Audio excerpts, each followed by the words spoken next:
That's the deficit of diplomacy, but how do you want to do diplomacy when you don't have a US Secretary of State? That's what the Russians are waiting.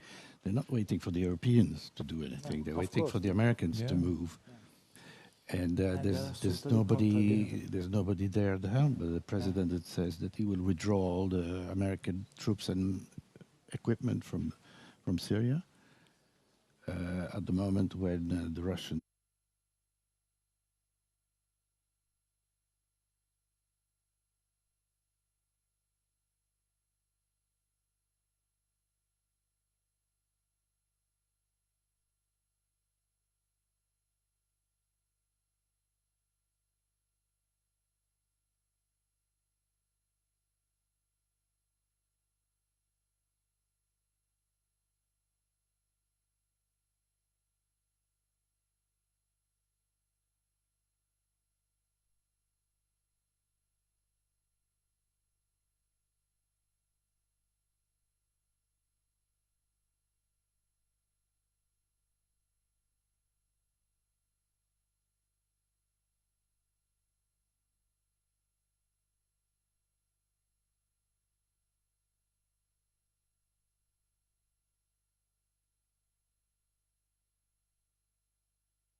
We can start. Good afternoon to all of you. I'm Riccardo Redelli from the Catholic University of the Sacred Heart of Milano. I'm here also invited by the Gasperi Foundations. Speaking after lunch is the most daring attitude, you know. Even more daring than trying to speak about the European Union and the Mediterranean basin, which is something more complicated. But we will try to do that.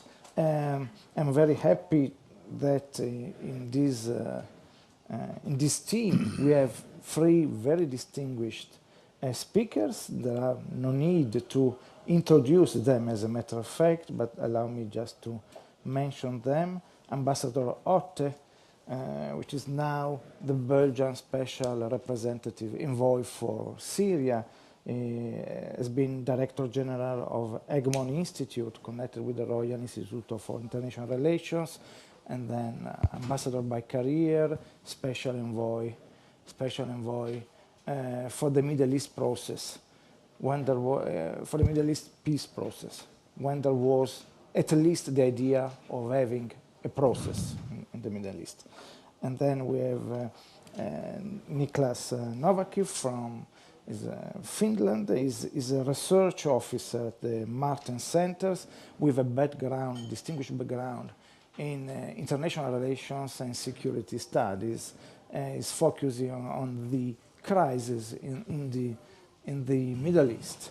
And then Mr. Paolo Alli, President of the NATO Parliamentary Assembly, former Italian Member of Parliament, and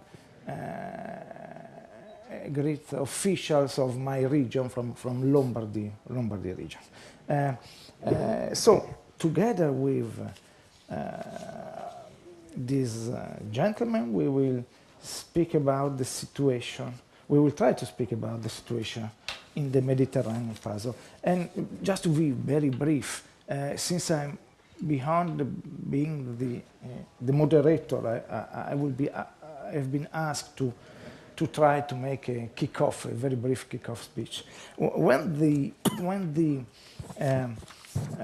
Gasperi Foundation asked me to coordinate a panel on the Mediterranean puzzle, my first reaction has been, which puzzle?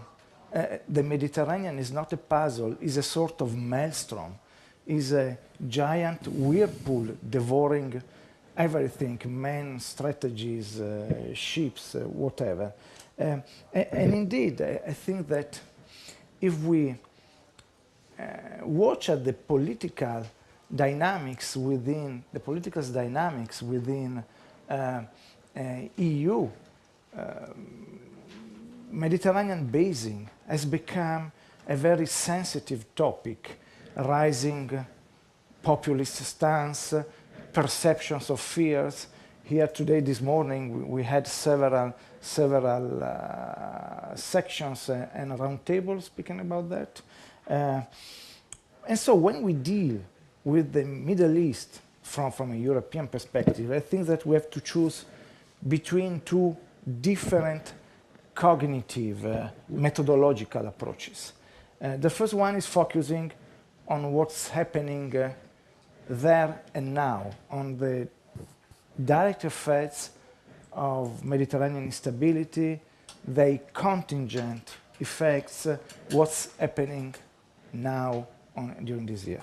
The second cognitive approach might be focusing instead on the root causes of that instability, on the long-term systemic driver of changes.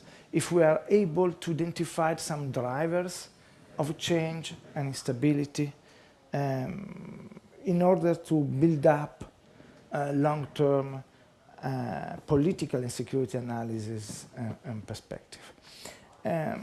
Of course, we always have to mediate between these different approaches, but if I may spend a few words about the second one, just some very general remarks without entering into details of the Mediterranean situation. I will let the speakers to focus more on that. For sure, we have to underline some considerations.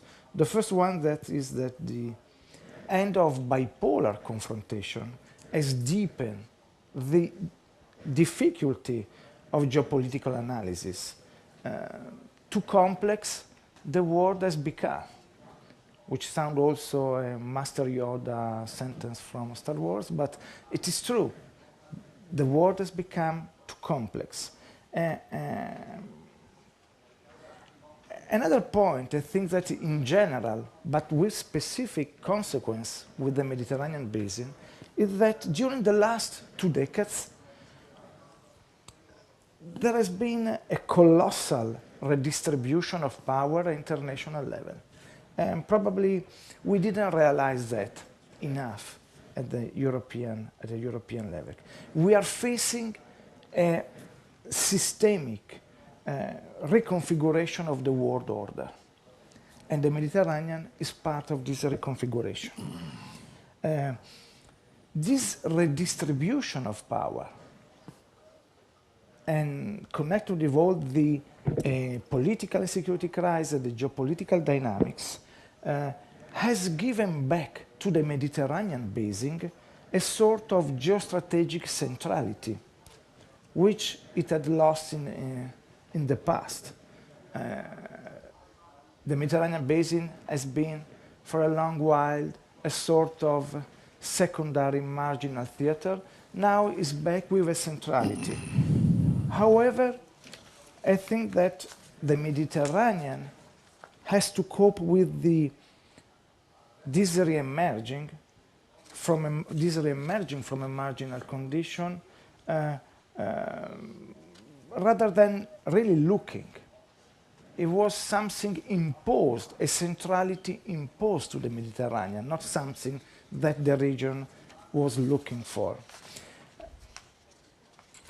I think also that, and I want to speak a lot, just Uh, Nowadays, we're facing 5 typologies of challenges if we might try to create a model. The first is a conventional confrontation, things the return of Russia, local military confrontations. And that's something we know how to deal with from our history. The second typology of challenges is in a way, is a new challenge, but not totally unknown. That is to say that what we can label as democratization of violence. That is to say, a violence not only by state, by non-state actors. Thanks also to the jihadist attack and these cities as unfortunately a recent great experience in that case. Then we have political security challenges deriving from war scenarios or potentially war scenarios, which like Libya, Syria, the others, but also potential security crises which should force us to be more proactive and not only reactive. The fourth typologies of challenge, and probably is one of the most important one, is a challenge over our identity, which is something very clear that during the last decade, EU, due to the sovereignist, populist, whatever, not here to debate that, has faced the return of national identities and a clear crisis of the European mythomoteur of the identity. And the fifth one, at regional level, the fifth typology of challenge is a crisis of leadership at all levels within the Mediterranean basin. During the Cold War, it was clear there was an external actor who was the pivot of stability for us. Nowadays, where is the pivot? I cannot see any real pivot for building around a new form of security. All the troubles, the polarization effect within the southern shores of the Middle East, the sectarian polarization within Islamic denomination are increasing the complexity of the situation. So, indeed, at the end, is a maelstrom, but it is also a puzzle, as the title was suggesting. And here, I'm going to ask to our three speakers their vision and how to deal, and if it is possible to deal from a EU perspective with this current situation in the Mediterranean basin. The first speaker, as I told, is Ambassador Otte. Please, Ambassador. Well, thank you very much. Thank you to the Gasperi Foundation for inviting me. I will speak about from the point of view of a practitioner. I'm not an academic. I've been on the ground and working on the local realities for about 20 years. First of all, I agree, Professor, with your working assumptions, and I think also it would be very important to define which region we're talking about, because when it comes to the description of the Mediterranean, okay, Mediterranean is Europe, but it's also the south rim of the Mediterranean, the eastern rim of the Mediterranean. And we must know in which direction and how far it extends in the present time and day and time. Because for a very long time it has been us versus them and not a sort of common goal or common strategy. So I think it's important. And it's important also because there's another, in the chancelleries we speak about the MENA region, Mediterranean and North Africa. So are the North African countries really part of the Middle East, or are they part of Africa more or not? They probably share the characteristic of both. But defining the Middle East is also important because it's Western denomination. It's something that the Western powers for centuries have given to people in the region. Don't feel that they are from the Middle East, in other words. And it has been defined by a colonial enterprise, essentially, whether if it's North Africa or the Levant. It still suffer the consequences of the decision that were made after World War I, when the Ottoman Empire was divided among the victors of World War I, especially Britain and the UK, who were the first on the spot. I mean, the Americans came later, more after World War II. And it still has an effect because people have long memories in the region, and they remember. They remember Sykes-Picot. They remember the artificial design of borders, of which we suffer now. Look at the Kurdish question. It is very important that the Kurdish question is part of an imposition of artificial lines in the region. And we have also the issue of the Middle East peace process, because the people of the region, the Arabs in particular, feel that this was an imposition by the West, and that the creation of Israel was a colonial enterprise. I disagree with that it is the whole definition, but I think it's very much felt like that at the moment. Look at the march in Gaza. They mean people are marching towards their land.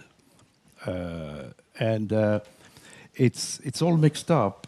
What you said about the different typologies is that there was a good study by ICG about connected conflicts, where all the conflicts are connected but are bleeding into each other in a way. That I think, in order to understand what's happening, it is very important. But I'd like to start about the current, then go to what you specifically asked, to talk about the current situation, and then maybe come back of what would be the outcome, the long-term outcome of all this. When it comes to what is happening, I cannot help but coming back from the Syria conference that took place yesterday and with side events of all sorts the day before, to come back at the sort of state of play about what is happening. 8 years of war, and it has never been worse. The situation has never been worse. The Brussels conference could not help but face the current disaster, saying that, well, we are here in 2018 at the same place that we were in 2017. We gather in Brussels after a second chemical attack. The one in Khan Sheikhoun was last year, the one in Douma was this year. Meaning with a further breaches of international law and the laws of war that go unpunished and unaccounted for. 5.5 million Syrians are refugees. 6.3 million Syrians are internally displaced. And a conservative estimate would look for about 400,000 people killed since the start of the war. The second thing that I draw from the debates and the conversations we had is that the only perspective at the moment is to see war continue. After Douma, the regime is now attacking the last remnants of the pockets where ISIS is still active.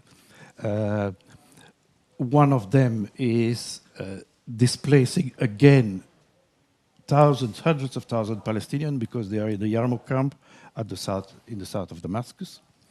So creating even more of a narrative of victimhood for the Palestinians. And the allies of Bashar Assad, especially Russia, for all the talk about the escalation zone and so on, continue the war. They're actually rushing military equipment to Syria at the moment. They've promised Syria to equip them with more S-300 missile defense. which means that now, be careful, Israel is watching very closely. And Iran is following, of course, with the soldiers on the ground, the Shiite militias. And while in the east, ISIS continues to exist. They've been defeated, but they continue to be there. So even there, the job is not finished. So, add to that, there's never been any real negotiations since the beginning of the war. I mean, for all the efforts of 3 UN special envoys, there's never been any negotiations because the regime refused to sit down and negotiate. From its own perspective, you can imagine that there is some rationale to that. I will not negotiate my departure, but at the same time, the international community was pushing, and there was a sort of alliance of like-minded. And at that time, Russia and the United States were working together to push their side to negotiate. But it has not happened, and there are no sign of readiness that it will happen again. So that means that it happens also in the midst of donor fatigue. 8th year of this spending billions of euros or dollars in humanitarian aid, in potential reconstruction, and nothing has happened. So now a lot of public opinion, certainly in the Western countries, are asking, should we continue to give so much money for Syrians who are not capable of getting on the table to discuss a transition? With the additional caveat that at least all the Western countries are saying no reconstruction without transition. So, which goes a bit against the wish of some members of the civil society that we met during the last week, who said, how do you want us to continue to survive if you don't help us to rebuild our own communities, at least in a limited manner? And the last point is that because of the absence of real diplomacy, because of the confrontation between the US and Russia, there is a risk of a wider confrontation. Of course. The strikes, the French, British, American strikes will not go without repercussions. I've said the Russians have not done anything at the moment, but it's clear that the rearmament of Syria is a clear signal.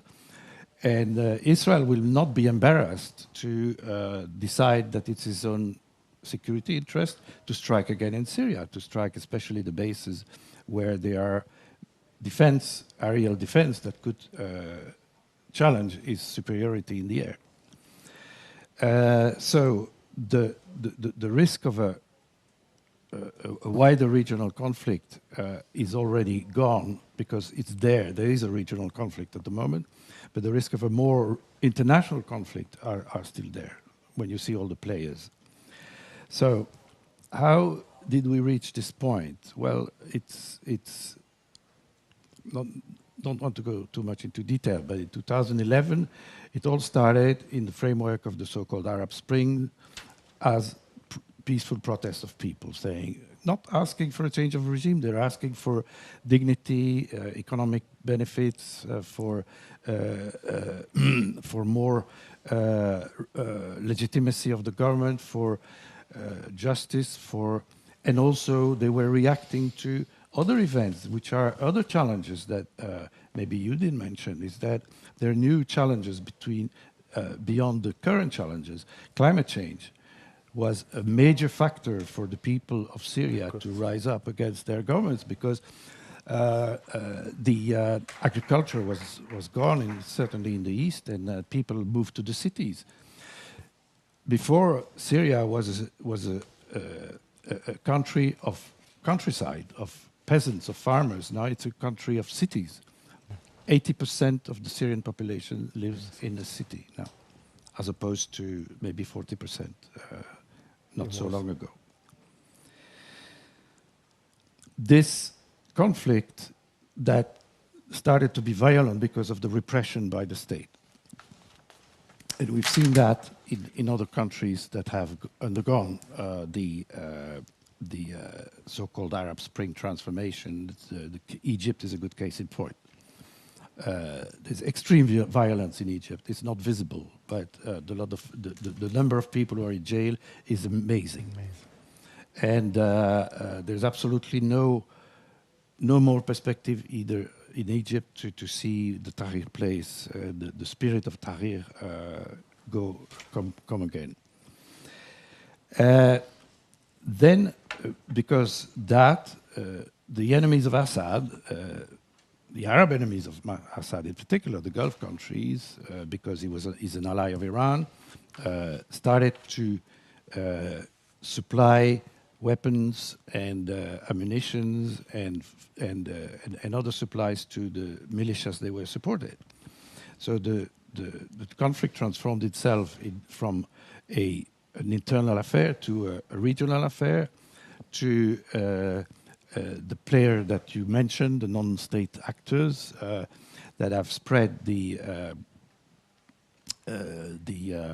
Islamic ideology, the jihadist ideology. And because of the contagion of another conflict, that is Iraq, that was not solved, well, then that allowed for the rise of ISIS in the eastern part of Syria. I will not go too long. If you interrupt me when you want, but I think so. What we have now is a regional war where Syria is only one battlefield, where what dominates is the Iranian-Saudi rivalry. It's not from yesterday, the Saudi-Iranian rivalry.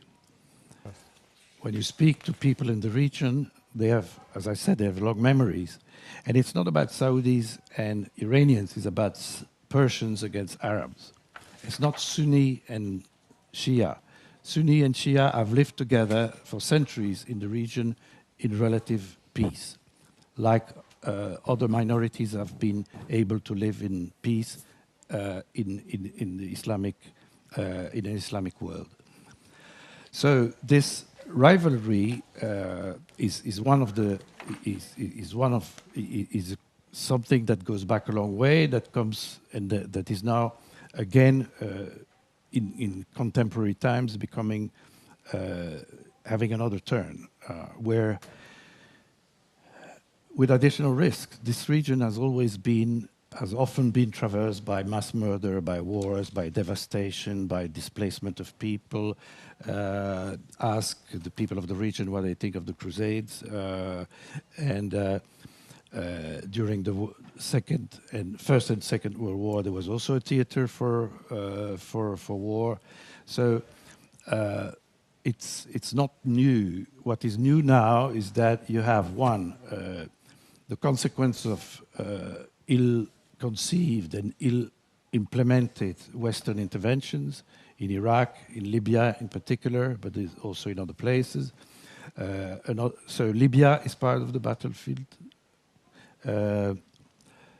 Yemen is part of the battlefield. The opposition between the Qatar and the other Gulf countries is another sign of a mounting rivalry.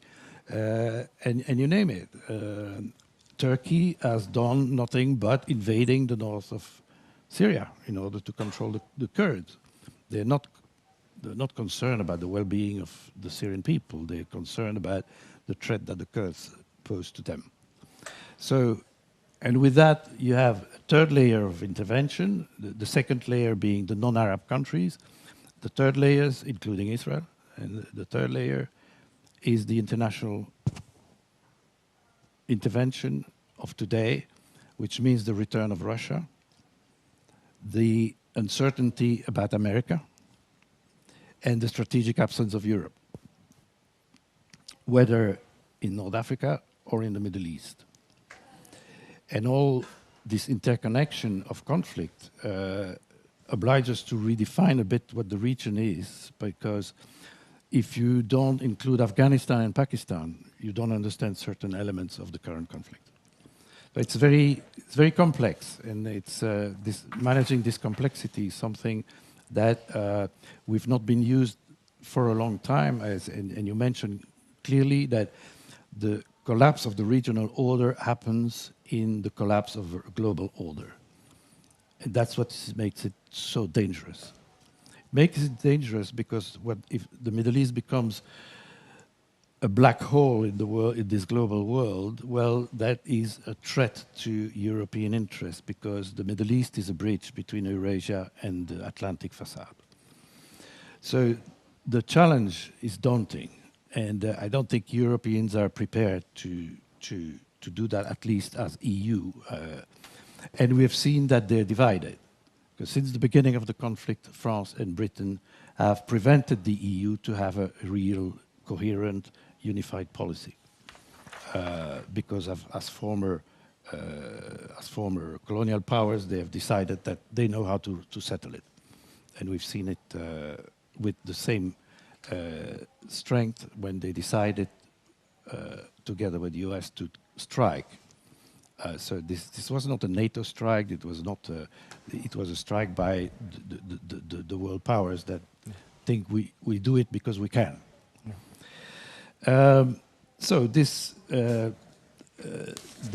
shows us that we're not. It's not over yet, and it will last for a generation before we can come to a regional order where you would have more stability and that will be less threatening for its neighbor.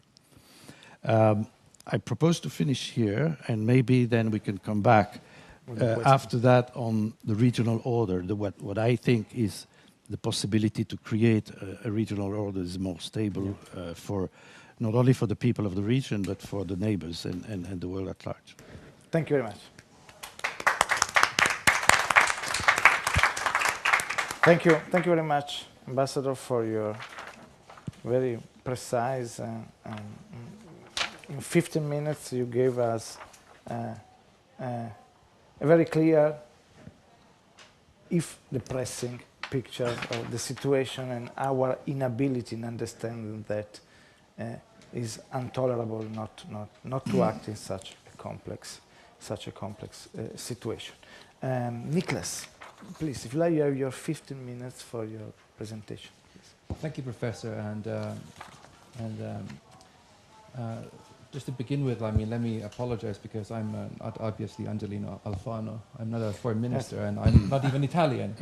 I'm a Finn working as a research officer for the Martin Center, so I do apologize for that. However, my portfolio at the Martin Center is foreign security and defense policy, so it's a big pleasure for me to step in for Minister Alfano and to talk about the Mediterranean puzzle here with you today. And I would also like to thank the Gasperi Foundation for organizing this very topical and very important panel on what I consider is one of the biggest challenges facing the European Union now and for years to come. The Mediterranean puzzle, which is the theme of this panel, is something that is very broad and can probably mean different things to different people. It can mean, for example, like finding solutions to the ongoing conflicts in Syria and Libya. It can mean also finding a way to counter the growing influence of Iran and Russia in the region. And it can also mean finding a way to solve the issue of human smuggling and trafficking in the Mediterranean. So it depends on like what you where you stand and where you want to focus on. But my puzzle is a little bit different. To me, like the central Mediterranean puzzle is this. Although the Mediterranean is basically the EU's own immediate neighborhood, the European Union has proven quite ineffective in responding to many of the biggest conflicts and issues in this region over the past issues. So, and why this is the case, I will return to that in a bit. So basically, the EU's overall policy, like towards the Mediterranean, is outlined in the 2016 EU Global Strategy, which recognized that there's a lot of turmoil going on in the region at the moment, and the conflicts and issues that trouble the wider Mediterranean region are something that are likely to kind of continue for years, if not decades, to come. So they will require long-term attention also from Europe. And the EU global strategy specifically outlines several, 5 to be precise, lines of action which will characterize the EU's policy towards this region. And these are supporting functional multilateral cooperation, deepening sectoral cooperation with Turkey, pursuing balanced engagement in the Gulf, supporting cooperation across various subregions, and then also investing in African peace and development, because that's also in the interest of Europe itself.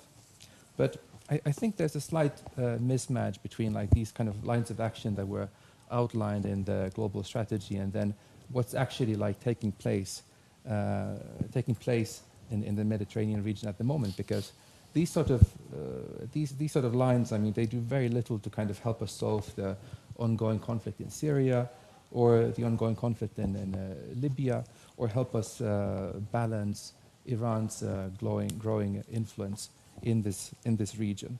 So let me say a bit more about each of these issues, about Libya, Syria, and Iran at the moment. So with regards to Libya, you all know in 2011 the Arab Spring broke out. There was an uprising against the Gaddafi regime. NATO intervened to protect the Libyan people, who Gaddafi threatened to massacre himself. Those were his own words. And then eventually Gaddafi himself was overthrown, and a new transition began. This transition eventually, in earnest, began in 2012 with the setting up of new institutions, and then legitimizing the new institutions such as the General National Assembly in Libya. However, the political process was disrupted quite dramatically in 2014 when violence erupted again, and there was a renewed sense of conflict between the various tribes and groups and militias in Libya. And since then, Libya has essentially been scattered. The Economist wrote recently, quite accurately in my opinion, that Libya has been shattered into a collection of fiefs ruled by militias. And basically it has 2 governments, 2 parliaments at the moment, one in the east in Tobruk and the other one in Tripoli. So there's a lot of Libya is essentially a failed state at the moment on the EU's doorstep. The EU has been very clear that the problems and turbulence in Libya is something that very much affects its own security and interests, and it has probably used almost all of the foreign and security policy instruments that it has at its disposal, and this is to no small measure due to the efforts of Italy, and also to the personal efforts of Foreign Minister Alfano, and also in his previous role as Interior Minister.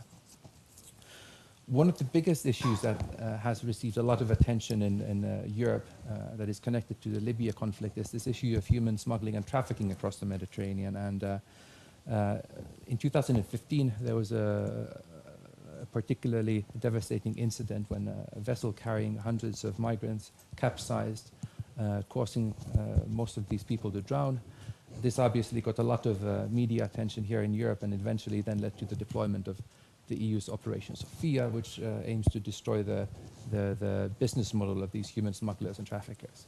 And, but it also seeks to contribute to the more general resilience of the Libyan state by trying to train the Libyan Coast Guard.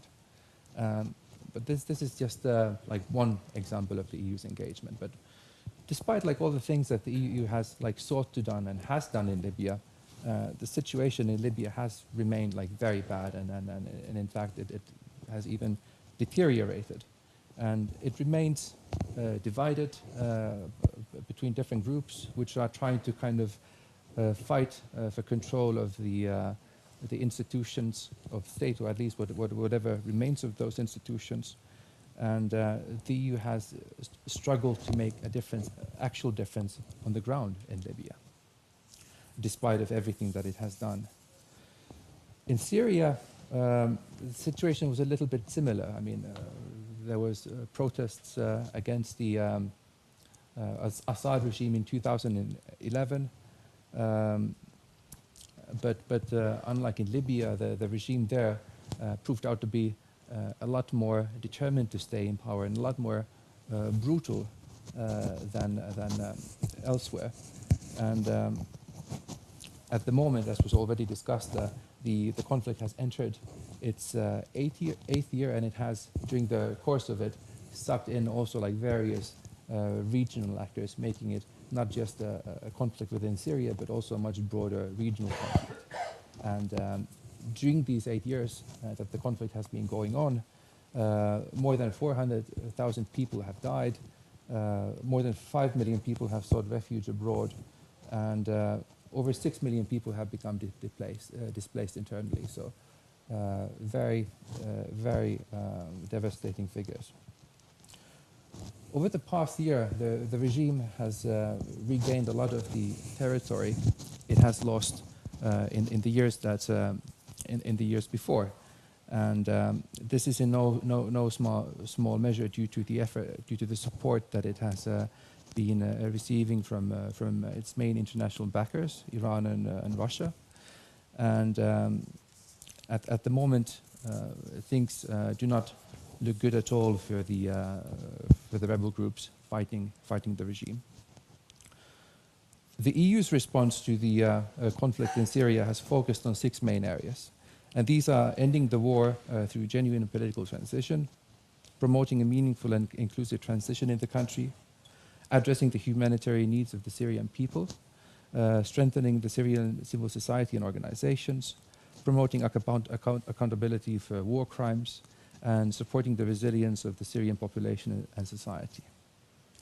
Yet, in my opinion, focusing on these six issues puts the wagon in front of the horse, in the sense that, given that there's a civil war going on, which has never been more intense than it currently is, as was already discussed, it's very difficult to make progress on things like civil society, promoting accountability for war crimes, until that conflict is negotiated and has ended.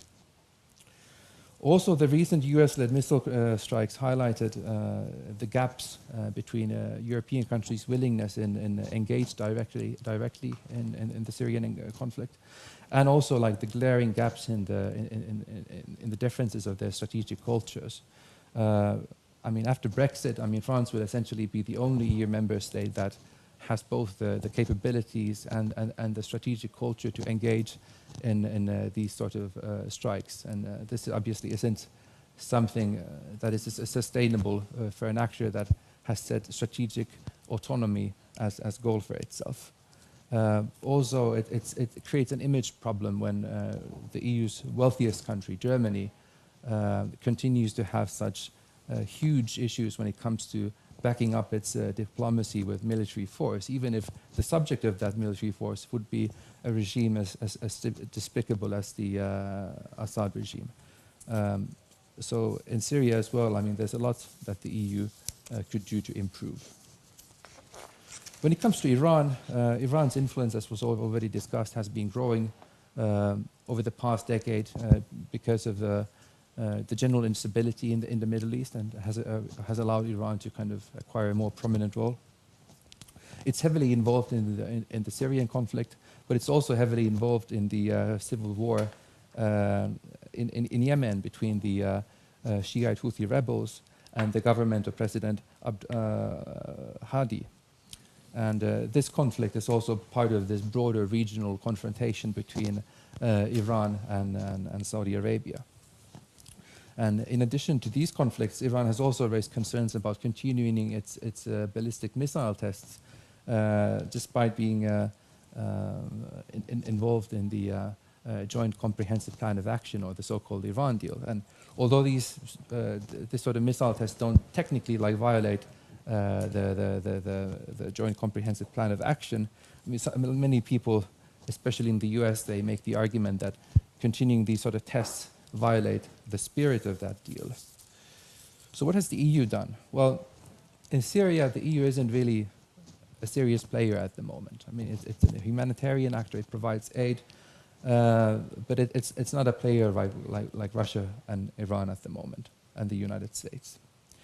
And the conflict in Yemen has kind of faded from the headlines in Europe, and there isn't a lot of interest towards it at the moment. The Joint Comprehensive Plan of Action, or the Iran deal, is often kind of hailed as one of the EU's few genuine foreign policy successes, and which is of course like why the EU itself is very interested in defending it and making sure that it will survive.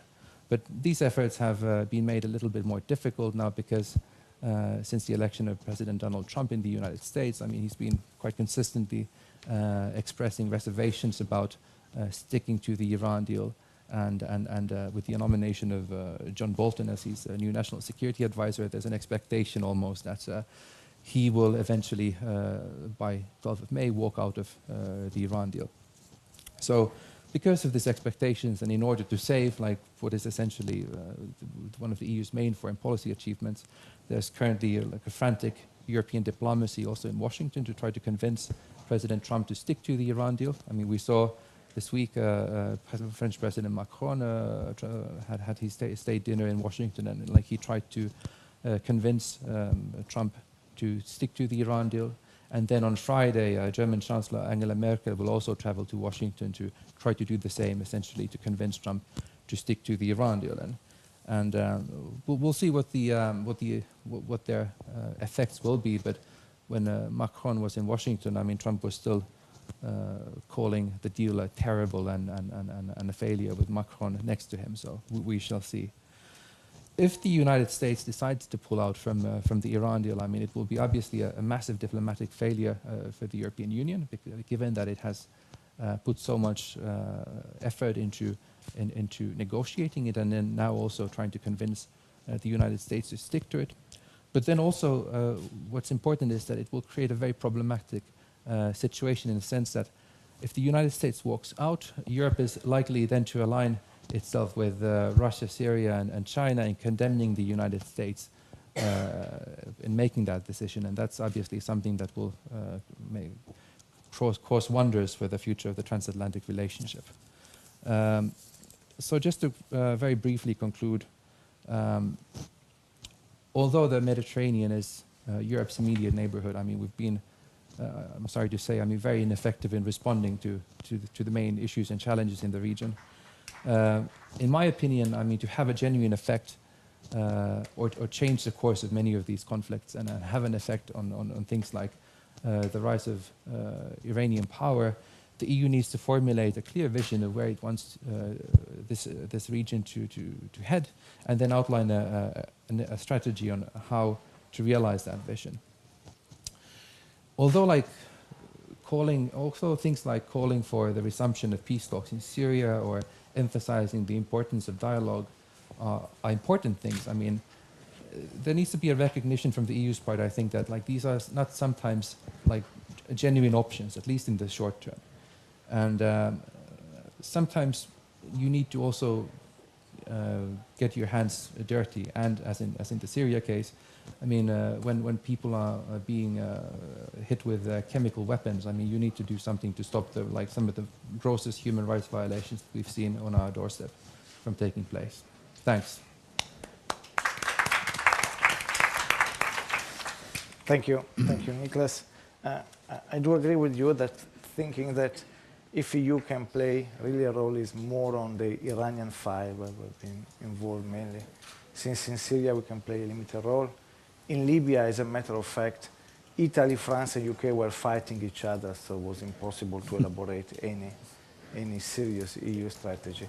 But on Iran, despite the fact that having Mike Pompeo and Mr. Bolton in charge of the Iranian file is like to appoint two tigers to the head of the vegetarian society. What can you expect?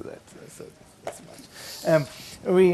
As a people, I worked a lot for the Italian minister on the nuclear file with Iran.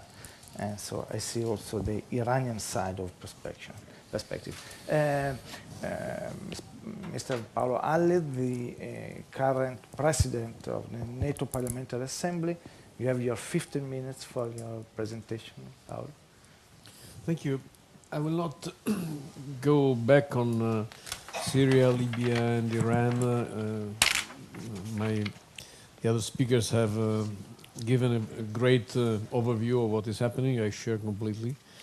I would like to speak a bit more about global security as we see it from the NATO perspective, because I think that there are today in the world several confrontation theaters in different parts of the world. One is the Mediterranean, of course, probably the most complicated one, but another one is Korean Peninsula, another one is Eastern Europe, including the South Caucasus region. They seem very different situations, but there are a lot of similarities.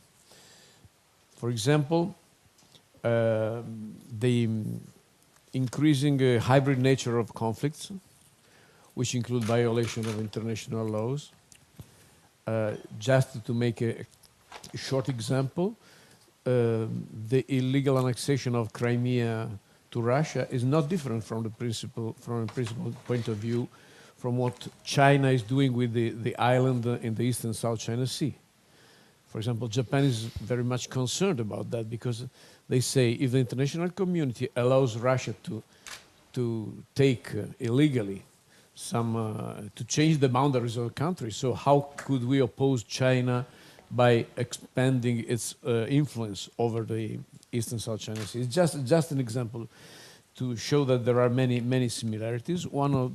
Another one of those similarities is that crisis of multilateralism is creating stronger influence by the big players, namely Russia, China, and the US. So that Europe now seems to be more, independent than before on the United States as geopolitical actor. And while the three big blocs, Russia, China, and US, have their own approach to geopolitics, it seems that now is more and more urgent that Europe does the same. So it finds its own approach. What is very similar in all those scenarios is that the confrontation is among those big blocs.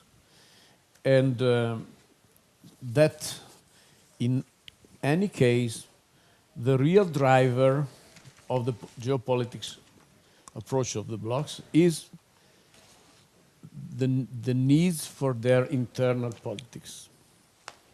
I mean, all those actors are moved by internal reasons. The only way to understand what is happening in those theaters is to see what is the interest of each one of those actors for internal reasons. Let's make some example.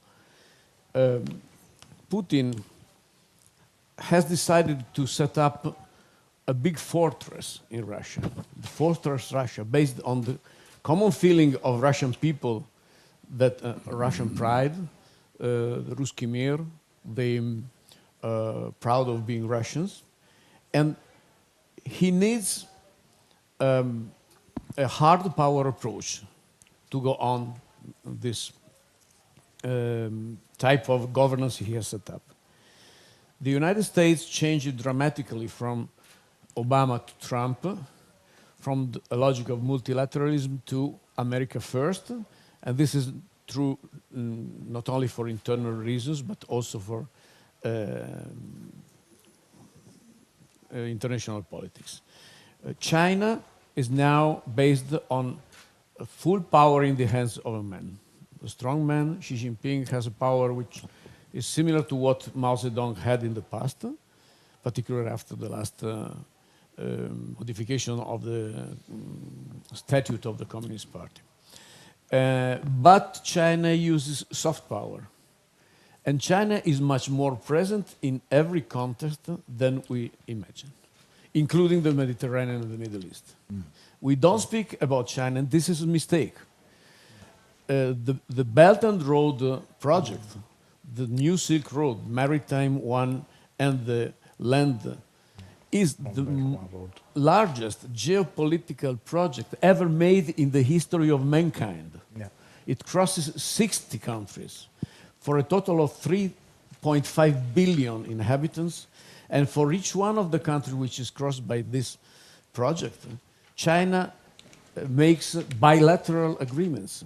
So they expand their sphere of influence everywhere, including 16 countries from the Eastern Europe, the South Caucasus region. I come right today from Georgia. We discuss a lot about.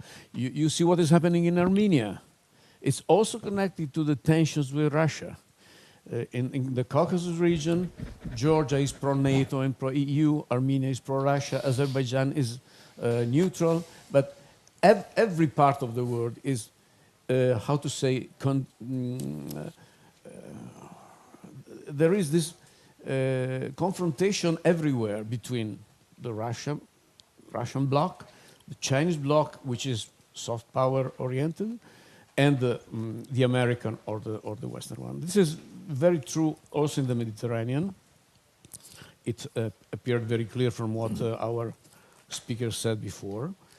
And again, the crisis of multilateralism is, from one side, you're right, Professor Radale, that this creates, it makes more difficult to understand what is happening, multilateralism. But the crisis of multilateralism and the return to bilateralism makes much more difficult to find solutions. Of course. Because, for example, it is very clear, the agreement between Russia, Iran, and Syria is clearly against the agreement between the US, Israel, and Saudi Arabia. And so again, there is this big confrontation there. But what are the reasons, for example, why Mr. Trump now is saying, I have to destroy the nuclear deal? It is not mainly because of the fact that the Republicans never accepted the nuclear deal. The problem is that Mr. Trump has, in a few months, the midterm elections. And he needs to get some results, some important results at the international level. This is the reason why he's trying to manage the situation with Kim Jong-un in North Korea, trying to go to a bilateral, to have a great success to show to his citizens.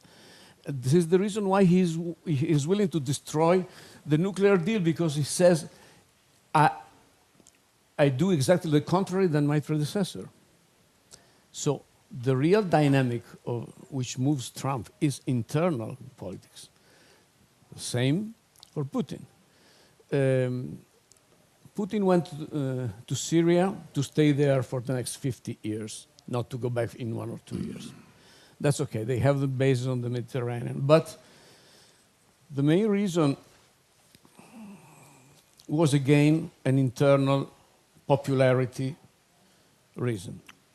If you look at the popularity of Putin in the years, he started 100% with it after the wars in Chechnya. Then he went down in 2008, he made the aggression to Georgia.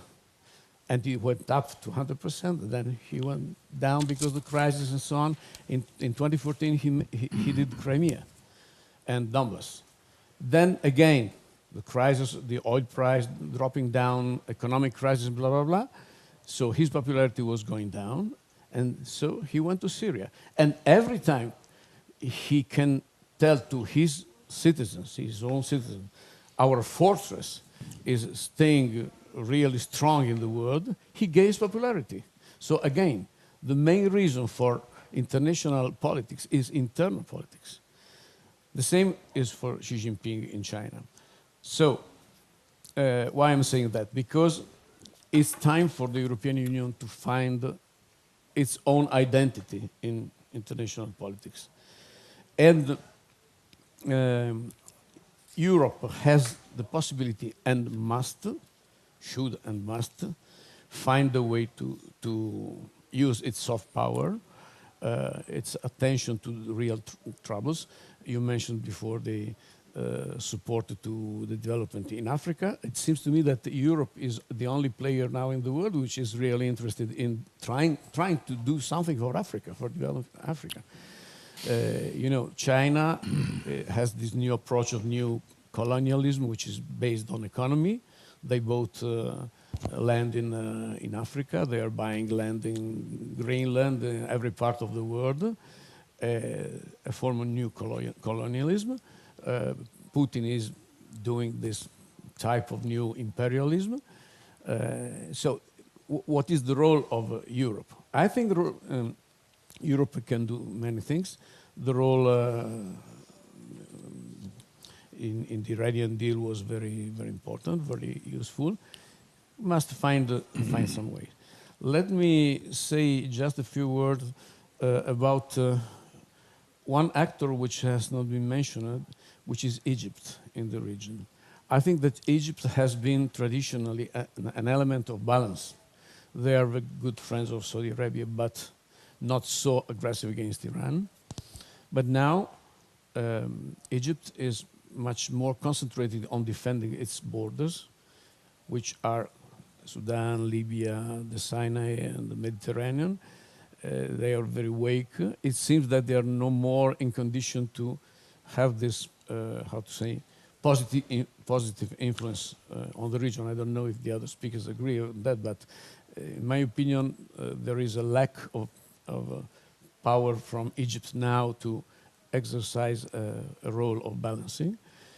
And Turkey, it was already said that we have Turkey in NATO, and sometimes it's not easy for us to manage the situation with Turkey, but Turkey is still a big country, and I think that they do also excellent things, for example, in managing the refugee crisis and so on.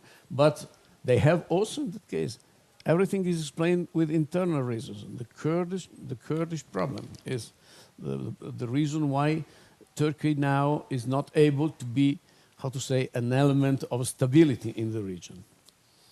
Last just 2 minutes to say another thing regarding the Mediterranean, the Western Balkans. I visited several times the Western Balkans in the past years.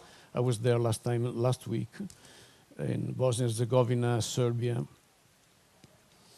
The situation in Bosnia and Herzegovina is dramatic. We still are at the level of 1995, the Dayton agreements. And more than 20 years later, the country is not stable, is stagnating. It's not stability, it's stagnation. And when situation is stagnating, some other actors come in and take advantage. And one of those is Saudi Arabia. The most important one. They are investing a lot of money in homes, land, supporting the Islamic component, increasing the risk of radicalization there and in Kosovo. I think that NATO and the European Union, I told Jens Stoltenberg several times that I'm fully convinced that NATO and the European Union should work together to solve the problem of Bosnia and Herzegovina and to speed up the process of Euro-Atlantic integration of Bosnia and Herzegovina. Serbia, we know the situation. I spoke last week with President Vucic. He has very clear in mind that the future will be towards Europe, but for the time being, the people there don't accept NATO and so on. It will take time. But Serbia is much more stable than Bosnia. Bosnia is divided in 3 different ethnic groups, but perfectly balanced. I met, when I met the President of the Republic, I was convinced to meet one guy. I met 3, because there are 3 Presidents of the Republic. Each one of them rotating every 8 months as the first primus inter pares. Primus inter pares.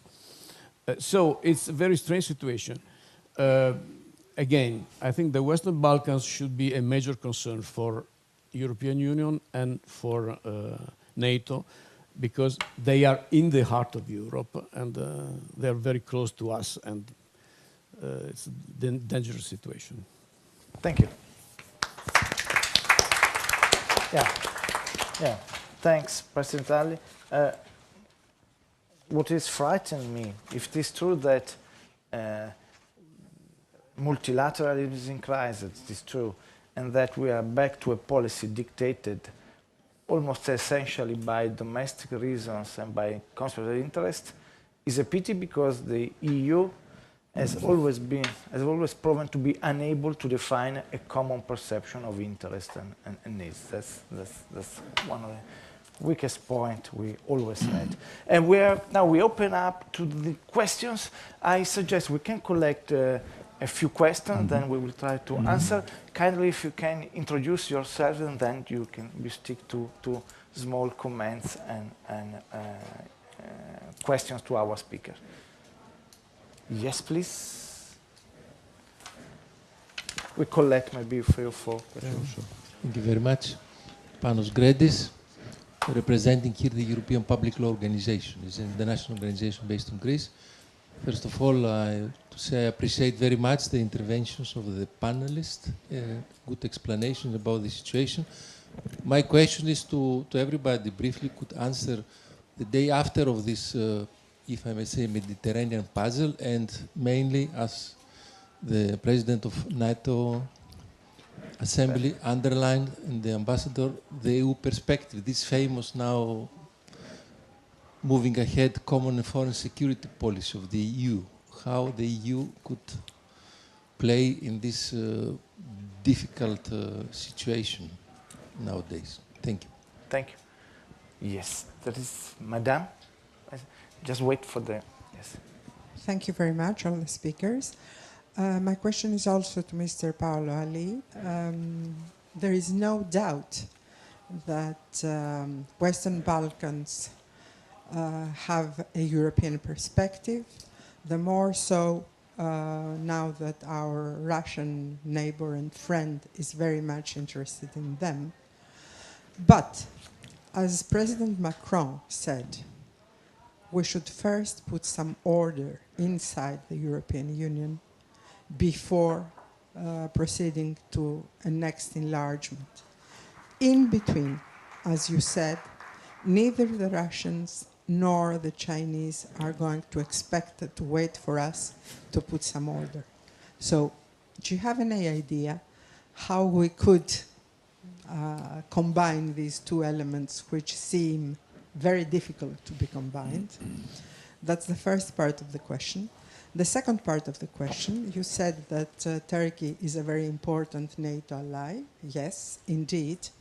But Turkey is also, nowadays, a factor of destabilisation in the region. So how NATO is going to put some order inside its members? Thank you. Thank you. I'm not the one who have to answer. We can take another, Madame, just on the... I have also a question to Mr. Ali. You mentioned that the major powers make up a foreign policy based on what is going on internally in those countries, in the United States or Russia. Well, I know it's not a country, but the European Union, you mentioned before, as a sort of force power. Can you mention some examples in which the foreign policy of the European Union was created by internal politics, please? Yeah. I don't know if we can take the last one and then we go back to the speakers. Maybe this last question we can enlarge also to the other speakers if they want to answer. Otherwise, not a... Oh, yes, please, Madame. Hi, my name is Angelica Schem from the Mission of Switzerland to the EU. And I have a question about Algeria, because we always talk about Libya, Syria, Egypt. So I would like to know from the speakers how they see the role of Algeria in the area. Yeah, thanks. Thanks for your question, because we always say we are proactive, but as a matter of fact, till there is not a huge crisis, like probably in Algeria in the next future, we're just silent and we're just reactive. I suggest, Paolo, if you have several challenges, and then we'll enlarge to the rest of it. Well, common foreign... Sorry, just to confirm a few of things. course. Common foreign security policy for Europe.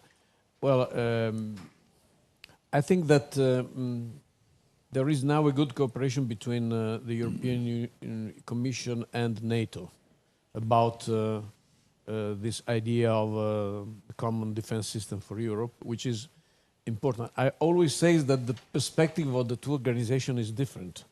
I mean, NATO is based on the principle of mutual support, Article 5. So we defend the border of a state in the alliance which is attacked by others. The ambition of the common defense system for Europe should be different, should be defend our common borders, which means that what is inside the borders is a unique thing. This is the reason why Alcide de Gasperi 70 years ago said that the common the community of defense for Europe would be the only way to a real political union. Unfortunately, it is not yet complete, but I think that in the last 2 years, many improvements have been made, and the relationship with NATO, not overlapping competencies, but creating a common vision of security policy, I think is a good starting point. We have to go on and work. Well, Western Balkans.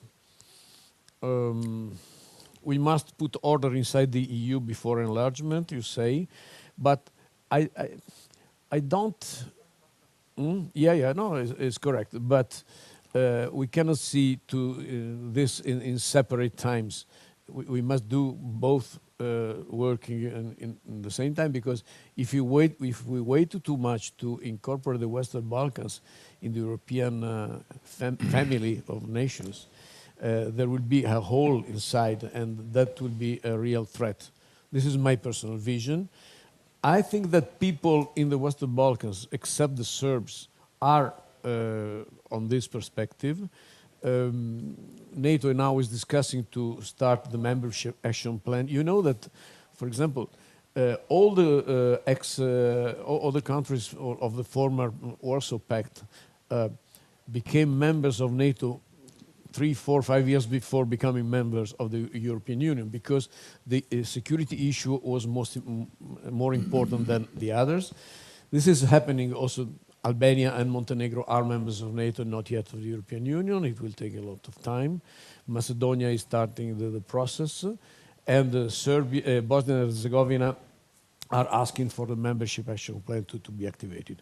So I think there are different, how to say, plans, but I don't accept the concept of enlargement if it is considered like that we want to conquer somebody, because are those countries who need to come in. It's the same which happened to NATO.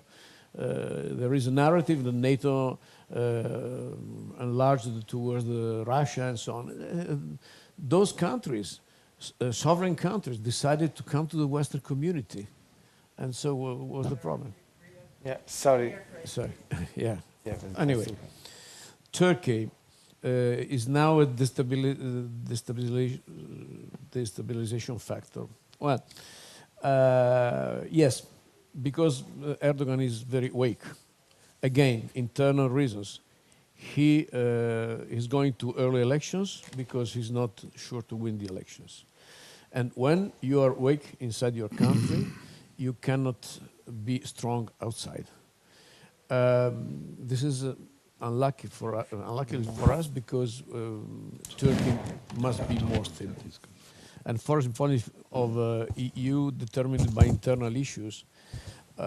I think that all the foreign policy of the European Union, if any, is determined by the interest of the individual countries. This is not yet the United States of Europe. We must go in that direction. Nicholas, and then... So I'll take a couple of the questions. The first question was about like how the EU can play a more effective role in the Mediterranean region, and I think this was a little bit about like what I was trying to also kind of bring across in my own presentation. I think the only genuine way for the European Union to play a more effective role in this region is to kind of have have a clearer sense of like where it wants the region to be heading. Like, I mean, Syria is a good example. I mean, the EU calls for the resumption of peace negotiations, but I mean, do we really want to see a Syria in the future in which President Assad like stays in power? I think like many Europeans would probably like not want to see that sort of Syria like after this 8 years of conflict and of hundreds of thousands of people who've been killed. So these are the type of things that like we need to kind of discuss and have a clear understanding of what we want to see from the region in the future. And then, only then we need to outline a strategy, because you can't have a strategy without vision. You first need to have a vision, and then you need to outline a strategy of how to achieve that vision. And that's, in my opinion, like the way the EU can be a more effective player in this region. The question about Turkey, I think Turkey's absolutely been recently a destabilizing factor in this region. I mean, what's been happening with the confrontation with Greece is very alarming at the moment, and like a lot of people have been saying that. I mean, it's the two countries seem almost as close to war as they can be. Thank God, both of them are NATO members. But I also want to emphasize that I think, like, regardless of like what's happening in Turkey, and like regardless of like the instability that President Erdogan is currently creating with his foreign policy, I think the Middle East and the broader Mediterranean region will be fundamentally more stable with Turkey continuing to be a NATO member. I mean, can you imagine the fallout that would come, like if Turkey would leave NATO? I mean, there's also some have even flouted the possibility of Turkey pursuing its own nuclear weapon in that situation, and what that would do to the entire like balance of power in the Middle East. I mean, I fundamentally kind of urge Turkey to stay in Europe, and for us to do as much as we can for Turkey to stay in Europe. And Algeria. I'm not an expert on Algeria specifically, but I mean, just what I gather from the press. I mean, the biggest challenge for Europe is to prepare for the post Bouteflika era, because the current president is very old. He's over 80 years, and he hasn't made any public statements for many months. So, I mean, it's likely that Algeria as well, like, will see this period of instability. I mean, if there would be a sudden transition. So that's something that, like, Europeans at least need to be prepared for. So, thank you. Thank you. Certainly, when it comes to Europe, I would agree that putting its house in order is a prerequisite for having more influence outside. And certainly, there are alarm bells ringing at the moment in terms of the challenge to the rule of law in some countries, to the so-called illiberal democracy. And it's paradoxical, because when you speak to people in the Mediterranean region, and even beyond, they admire the European model. If we could be more like you, it would be fantastic. And therefore, there is a sort of different or divergent trends where the Europeans have weakened themselves, plus have not therefore found the right response to the challenge in their neighborhood, and their neighborhood has challenged them internally too. So it's something that is not simple to solve. It has to address first the pursuit of integration. And I think we have to a Europe with 28 countries is no longer the Europe that it was at 10 or even 15, because the divergence, not only in terms of political culture, but also of economic development, make it that we have to review a little bit how we pursue integration. I am personally in favor of concentric circles where everybody belongs to the club, but where those who want and can continue to and go further would be elements of stability and prosperity and progress. The Eurozone is a good example. Defense and security is another example. because, but we're faced with these challenges. But the biggest challenge for me at the moment is Brexit, including for these questions of defense and security. It's really, like you said, you know, one of the two strategic players in the EU is moving away, and the fuzziness of Mrs. May government strategy in terms of Brexit is making it even more difficult. So that I think is an element that needs to be taken into account. Common foreign and security policy of the EU was created for good reasons at the time of the war in the Balkans, when they was not sure that the Americans would involve themselves, and during the Clinton administration, it was not sure. So it was an idea that therefore we need to equip the EU with the instruments of a security policy. Fortunately, there's been a lot of progress when it comes to EU-NATO cooperation, and the fundamental ideas are sound, and they are there. The question is how much political will is there to use them. I see myself a contamination of the EU to NATO when, not in a good sense, because the risks and the security risks of today are not those of the Cold War. It's not about deploying tanks and heavy weaponry. It's about cyber war, asymmetric war, about information war, and it's about soft power as much as hard power. And I think in that respect, allies have worked quite well together to make that happen. Now, we still have a question mark about where the main ally will go. I mean, the United States. What is the real commitment of Mr. Trump to NATO? But on the other hand, we have to look at new instruments. It's not about creating a European army is useless and will not happen anyway. Because and creating a European diplomacy is slowly beginning, but it's a common foreign policy. It's not a single foreign policy. Where interests diverge or where the political will doesn't exist, there will be no European policy. But it's not dramatic. We have to see the bright side of things. That is, there are some successes, and I think this is not to be discouraged in those terms. Turkey fundamentally is fundamental to European security and to the stability of both Europe and the region and the Balkans, I would say. Turkey is very important for the Balkans too. My view is Turkey doesn't want to leave NATO.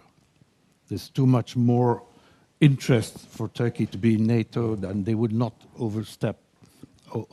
go over the limit. I'm convinced about that. When it comes to Algeria, I think Algeria has isolated itself from the current turmoil in North Africa. They have tense relations with their neighbors, with Tunisia, but especially with Morocco. And I'm not too concerned about a destabilizing transition, but it won't be a democratic transition. I think when Bouteflika is gone, the army will take over. Yeah, if I may add a word, thanks to Algeria, I think also that we in Europe were still waiting to understand what the Algerians they want to do when they grow up, and probably they still are not sure about. But for sure, Algeria is fundamental from a security point of view. We know that they have many troubles in defending and maintaining the southeastern borders and with all the disturbances. So my impression that is EU is very open to allow the new government or the army to play as they will inside in terms of democracy, because we will, for us is more important stability, security stability than transition. That's my impression. So we will not have strong watch of what's happening inside, but more on security. Can I add something? Yes, But one should not be too pessimistic about European successes. There's been successes, especially EU has developed a genuine capability in non-military crisis management that makes a difference in many places, in Africa, in the Middle East, and it is recognized. Yeah, of course. When the European Union, working with Israel, with the United States, and with other countries, created the Palestinian police, it was a success. Yeah. When they opened the Rafah Rafah crossing in Gaza, it was a success. I remember my American colleagues telling me, "We can't do that. Yeah. Thanks to you, it happens." Yeah. Even in Kenya and others, Yeah. we have some crisis management, we have, for sure. Probably we have time for one or two very, very brief questions and very quick answer by, if any. Yes, please. The lady. Hi, my name is Raf Crescio. I work for BIC. I think it's very interesting, but we Sorry, heard... can you raise a bit your voice, because I can't. I think the debate was very interesting. It was a lot about security and especially European security. You were mentioning earlier that the Mediterranean is not so much as a puzzle but a whirlpool, and that you would like to look at root causes of the region's problem. But I did not really hear any of those, and maybe you could comment on the socio-economic grievances and the rigid political systems that challenge, especially I think, non-oil producing countries in the region. Well, we have very few minutes. You know, I'm a professor, so I'm paid to raise questions, not to give answers. That I'm not paying enough. Diplomats and politicians paid more. But for sure, the social economic, but even the demographic transformation is a seismic transformation will imbalance. Not only for the demographic difference trends, but also for the change from rural to city urbanization in the south of the world. But I will let my colleagues, if they have comments on social economics, which will take a lot, because when you enter in social economics, it's just is a puzzle within the puzzle. I don't know if you have a very quick answer, Ambassador. Yeah, I think you're right to raise it. That's what I wanted to raise later, but we didn't have time. I think the main responsibility for the Europeans is to bring about a regional order in the Mediterranean and the Levant that would be in the interest of the people. It needs to be owned by the people of the region for once, with guarantees from external parties, but it's exactly an area where the Europeans and the European Union have the right instruments to do that. State building, institution building is the first thing to do. It's not about creating democracy or any type of political system. It's make a state that functions. One of the reasons why Assad resisted more than the Libyan dictator is because there was a real state in Syria, which didn't exist in Libya. The second thing is that the European Union as model, one of its successes show that there are things that you cannot do unless you do them together. I think about climate change, about economic growth, about sustainable development, and that is the role, and that should be central to a European strategy to rebuild an order in this neighborhood that works well. Last thing that I think, it's about non-military power. I think personally that Putin intervened in Ukraine because the Ukrainians in Maidan were agitating European flags, which was challenging the old order, and he was afraid that it would come to him next. I think that's one of the things. Thank you, Ambassador.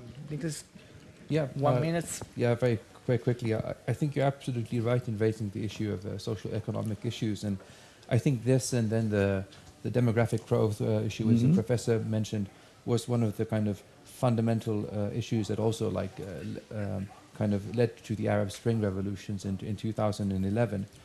Our attention has perhaps been a little bit on the short-term issues. Like we focused a lot on the migration question, the conflict in Libya, and the conflict in Syria.